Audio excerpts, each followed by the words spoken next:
তাই ওর শাস্তি হোক। ওইরকম পোকা বাইরে ঘুরে বেড়ালে ও আবার কোন মেয়ের ক্ষতি করবে, আমরা চাই ওর শাস্তি হোক। তরুণী দেহ উদ্ধারকে ঘিরে চাঞ্চল্য ছড়ালো বারুইপুরে। প্রেমিকাকে বাড়ি থেকে ডেকে নিয়ে গিয়ে ধর্ষণ করে খুন করার অভিযোগ।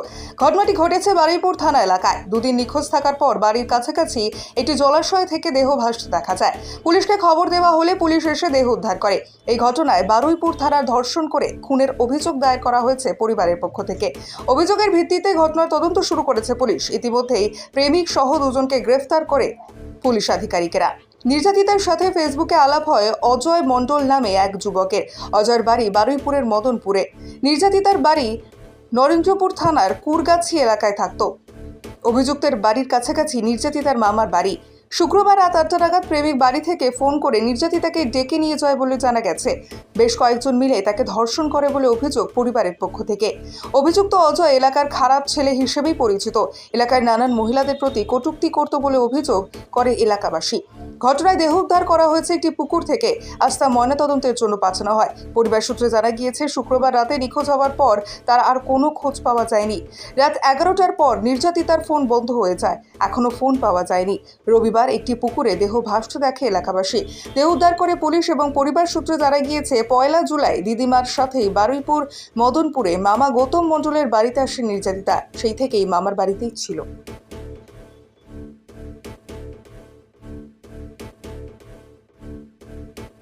তাই ওর শাস্তি হোক। ওইরকম পোকা বাইরে ঘুরে বেড়ালে ও আবার কোন মেয়ের ক্ষতি করবে, আমরা চাই ওর শাস্তি হোক, ভালো করে শাস্তি হোক। পাড়ায় কেমন ছেলে? একদম বাজে লক্ষ্য ছেলে, সব থেকে বাজে লক্ষ্য ছেলে। এমন কোনো মেয়ের পিছনে নেই, বাচ্চা থেকে বড় থেকে বউ থেকে সবার পিছনে লাগে। কি করে? কিছুই করে না, আবারাগিরি করে। কি করবে? গাঁজা খায়, নেশা করে, আবারাগিরি করে ঘুরে বেড়ালে। ওই পোকা বাইরে না ঘুরে বেড়ালে, ওই পোকা বাইরে ঘুরে বেড়ালে আবার কার ক্ষতি করবে? 10 বছর পরে হলেও ক্ষতি করবে।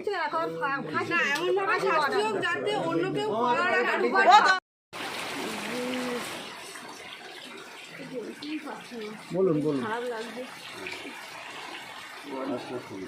ওর খবর ট্রেনে নিয়ে গিয়ে বাগানের মধ্যে রেপ করা হয়েছে, গলা থেকে ওর জলে ভাসিয়ে দেওয়া হয়েছে। এটা কে করেছে, কারা করেছে, কতজন করেছে? যে এই 2 মাস মামার বাড়ি এসেছিল, এই 1 মাস 22 দিন মতন ছিল, ভোটের জন্য এসছে। আর এই শনিবার চলে যাওয়ার কথা বাড়ি। আর শুক্রবার দিনকে ওই যে ওই ঘটনা হয়েছে, ফোনের ওপর ফোন করে ডাকা হয়েছে, হয়ে ওই যে তোমার নিয়ে গেছে, নিয়ে গিয়ে বাগানের মধ্যে ওই রেপ করে টোরে হয়তো কত কিছু যা হওয়ার তাই তো হয়েছে। এখন কি চাইছেন? এখনও আমি চাই ফাঁসি। আমার মেয়ের যেরকম করেছে, মৃত্যু মানে জলে ডুবিয়ে মেরেছে, ওরা আমি চাই ফাঁসি। কতজন ছিল? 5জন তো বলছে, এখন কতজন ছিল আমরা তো জানি না। আপনার নাম? আপনার নাম? আমার নাম শ্যামলী মণ্ডল। নাম তো যাবে না। শ্যামলী ছিল, আমরা তো এখানে ছিল না, মামার বাড়ি এসেছিল। এখানটা ভোট দিয়ে বইকেলে আসে, আসার পরে এখানে মামার বাড়ি থাকে। কিছুদিন পরে শনিবার দিন বাড়ি যাবে বলছিল। তা ওই দিন আজকে ওরা ফোন করে ডেকে নিয়ে গিয়ে কে ডেকে নিয়ে গেছিল? ওই যে ছেলেগুলো করেছে, মেরেছে, তারা এইসব ডেকে নিয়ে গেছে। তার মধ্যে পার্টিকুলার কেউ ডেকেছিল, তার নাম কি? নাম অজয় নিয়ে গেছে। তার সঙ্গে কি আপনার মেয়ের কোনো সম্পর্ক ছিল? তো ওকে কি শারীরিক নির্যাতন করা হয়েছে, এরকম কোনো অভিযোগ আপনারা করছেন? মানে ওরা একজন নাকি দেখেছিল অরুণ বলে, সে ওই দিনে আর খবর দেয়নি। যেদিন আমরা লাস্টটা খবর পেয়ে গেলাম, যেটা ও বলছে যে আমি দেখেছি এরকম 4 জন মিলে টেনে নিয়ে যাচ্ছে। তখন আমরা বললাম যে এত লোক খুঁজছে, তখন তুই বললি কোথায় টেনে নিয়ে যাচ্ছিল? ওদের বাড়ির সামনে থেকে টেনে নিয়ে মাঠের দিকে। এখন কি চাইছেন? ওদেরকে আমরা যাবতীয় কারাদণ্ড দেবো, এইটাই অপরাধ করেছে। ফাঁসি। আপনার নাম? কখন মন্দির? আপনি কে হন? আমি ওনার বাবা। থানায় মিসিং ডায়েরির অভিযোগ করেছিলাম। হ্যাঁ, তারপরে কি হলো? তারপরে যেমন কালকে সকালে যখন লাশটা খুঁজে পেলাম, তারপরে পুলিশকে আবার ফোন করলাম। পুলিশে ফোন করার পরে পুলিশ তদন্ত করার পরে 2টো আসামিকে আমরা ধরেছি। কিভাবে লাশ পেয়ে মানে কিভাবে পেলেন আপনারা? ভাগ্নিকে খুঁজে পেয়েছেন কিভাবে? পাড়ার কিছু লোক বাগান থেকে আসার সময় তারা দেখতে পেয়েছে যে পুকুরে লাশটা ভেসে উঠেছে। কি অভিযোগটা কি করেছেন? অভিযোগটা এখন আমরা মার্ডার কেসে অভিযোগ করেছি। কিভাবে হয়েছে? আপনার ভাগ্নিকে কি জোর করে নিয়ে গিয়ে শারীরিক নির্যাতন? আমার ভাগ্নিটাকে জোর করে ফোন করে ডেকে নিয়ে গিয়ে এটা 4-5 জন মিলে ধর্ষণ করেছি। ধর্ষণ করে তারপরে কি করে? তারপর তাকে গলা টিপে মেরে দিয়েছি। যারা করেছে তারা কি পরিচিত? তাদের সঙ্গে কিভাবে আপনার ভাগ্নির আলাপ হয়েছিল? এটা তাদের সঙ্গে ফোনে আলাপ হয়েছিল, মানে ফেসবুকের মাধ্যমে? ফেসবুকের মাধ্যমে আলাপ হয়েছিল। এখন কি চাইছে? এখন চাই তো শাস্তি চাইছি না। কারা কারা তাদের নাম জানেন? কারা কারা এই ঘটনায়? দুজনের নাম আমরা শুনেছি, বাকি আর নাকি তাদের নাম আর জানা যায়নি। তো দুজন কারা কারা? একজন অজয় মণ্ডল, একজন দেবাশিস নস্কর।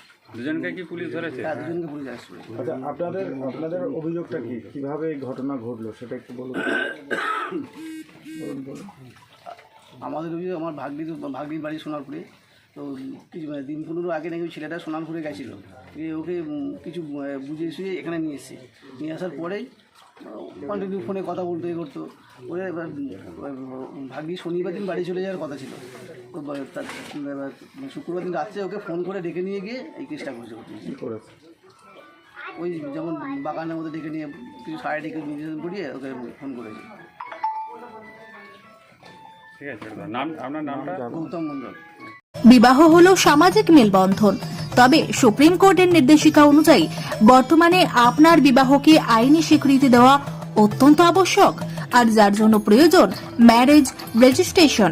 তবে আইনি স্বীকৃতি ছাড়াও উত্তরাধিকার প্রাপ্তি, সামাজিক আর্থিক সুরক্ষা ও পেনশন প্রাপ্তি, passport, visa, ration card, voter card, Aadhaar card, ব্যাংকের পাসবই প্রাপ্তি প্রভৃতি গুরুত্বপূর্ণ ডকুমেন্ট তৈরি করতে ম্যারেজ সার্টিফিকেটের একটা বিশেষ প্রয়োজনীয়তা রয়েছে।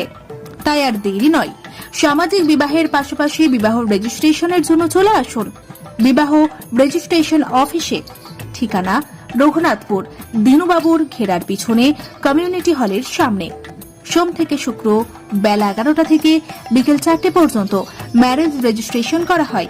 যোগাযোগের নম্বর 9635488286, এছাড়াও 700142677721।